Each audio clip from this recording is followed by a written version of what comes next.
പഹൽഗാമിൽ പൊടിഞ്ഞ ചോരയ്ക്ക് തിരിച്ചടി നൽകി ഇന്ത്യ.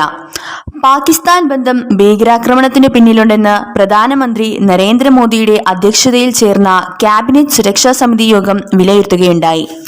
പാകിസ്ഥാന്റെ ഉന്നത നയതന്ത്ര ഉദ്യോഗസ്ഥരെ പുറത്താക്കുന്നതടക്കമുള്ള സുപ്രധാന തീരുമാനമെടുത്തതായി കേന്ദ്ര വിദേശകാര്യ സെക്രട്ടറി വിക്രം മിശ്രി വ്യക്തമാക്കി. സുരക്ഷാ സേനകൾക്ക് ജാഗ്രതാ നിർദ്ദേശവും ഇതോടനുബന്ധിച്ച് നൽകുകയുണ്ടായി. ചർച്ചയ്ക്കൊടുവിൽ എടുത്ത സുപ്രധാന തീരുമാനങ്ങൾ ഇവയൊക്കെയാണ്.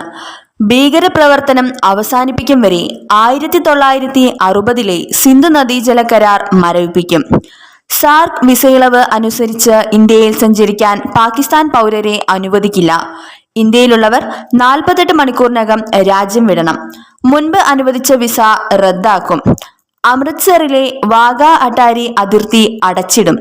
ഇന്ത്യയിലെ പാക് ഹൈക്കമ്മീഷനിലെ പാകിസ്ഥാന്റെ പ്രതിരോധ അറ്റാഷമാരെ പുറത്താക്കി അവർ ഒരാഴ്ചയ്ക്കകം രാജ്യം വിടണം. പാകിസ്ഥാനിലെ ഡിഫൻസ് അറ്റാഷമാരെ ഇന്ത്യ പിൻവലിക്കും. ഇന്ത്യയുടെയും പാകിസ്ഥാന്റെയും ഹൈക്കമ്മീഷന്റെ അംഗബലം 55 നിന്നും 30 ആക്കും. പാക് പൗരർക്ക് ഇനി SVES വിസ നൽകില്ല. ഇതിലേറ്റവും പ്രധാനപ്പെട്ടത് ഇന്ത്യയും പാകിസ്ഥാനും ചേർന്ന് ഒപ്പുവെച്ച വർഷങ്ങളുടെ പഴക്കമുള്ള സിന്ധു നദീജല കരാറിൽ നിന്നും ഇന്ത്യ പിന്മാറി എന്നുള്ളത് തന്നെയാണ്. ഇന്ത്യയും പാകിസ്ഥാനും തമ്മിൽ ലോകബാങ്കിന്റെ മധ്യസ്ഥതയിൽ ഉണ്ടാക്കിയ ഒരു ജലവിതരണ കരാറാണ് സിന്ധു നദീജല ഉടമ്പടി. 1960 സെപ്റ്റംബർ 19 കറാച്ചിയിൽ വെച്ച് ഇന്ത്യയുടെ പ്രധാനമന്ത്രി നെഹ്റുവും പാകിസ്ഥാൻ പ്രസിഡന്റ് അയൂബ് ഖാനും ഈ ഉടമ്പടിയിൽ ഒപ്പുവെക്കുകയുണ്ടായി. ഈ കരാർ പ്രകാരം കിഴക്കോട്ടൊഴുകുന്ന ബിയാസ്, രവി, സത്ലജ് എന്നീ നദികളുടെ നിയന്ത്രണം ഇന്ത്യക്കും, പടിഞ്ഞാറോട്ടൊഴുകുന്ന സിന്ധു, ചിനാബ്, ചലം എന്നീ നദികളുടെ നിയന്ത്രണം പാകിസ്ഥാനും ലഭിച്ചു. എങ്ങനെ ജലം പങ്കുവയ്ക്കും എന്നുള്ളതായിരുന്നു കൂടിയ വിവാദങ്ങൾ ഉണ്ടാക്കിയ വ്യവസ്ഥ.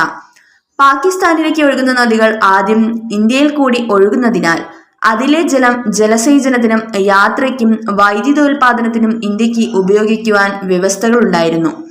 ഇന്ത്യയിൽ കൂടി ഒഴുകുന്ന നദികളെ ഇന്ത്യ തിരിച്ചുവിട്ട് പാകിസ്ഥാനിൽ വരൾച്ചയ്ക്കും പട്ടിണിയും ഉണ്ടാകുമോ, പ്രത്യേകിച്ചും യുദ്ധകാലത്ത് എന്ന പാകിസ്ഥാന്റെ പേടിയിൽ നിന്നുമാണ് ഇത്തരമൊരു കരാർ ഉടലെടുത്തത്.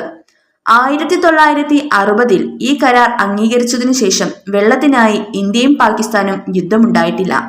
കരാറിലെ വ്യവസ്ഥകൾക്കുള്ളിൽ നിന്നുകൊണ്ട് തന്നെ പരാതികളും തർക്കങ്ങളും പരിഹരിക്കാൻ കഴിഞ്ഞിട്ടുണ്ട്. ഇന്ന് ലോകത്തുള്ള നദീജല പങ്കുവയ്ക്കൽ കരാറുകളിൽ ഏറ്റവും വിജയകരമായ ഒന്നായി സിന്ധു നദീജല ഉടമ്പടിയെ കരുതിപ്പോരുന്നു. കാശ്മീരിൽ ഉയർന്നു കേട്ട നിലയ്ക്കാത്ത നിലവിളികൾക്കുള്ള മറുപടിയാണ് ഇന്ത്യയുടെ ഈ സുപ്രധാന തീരുമാനങ്ങൾ.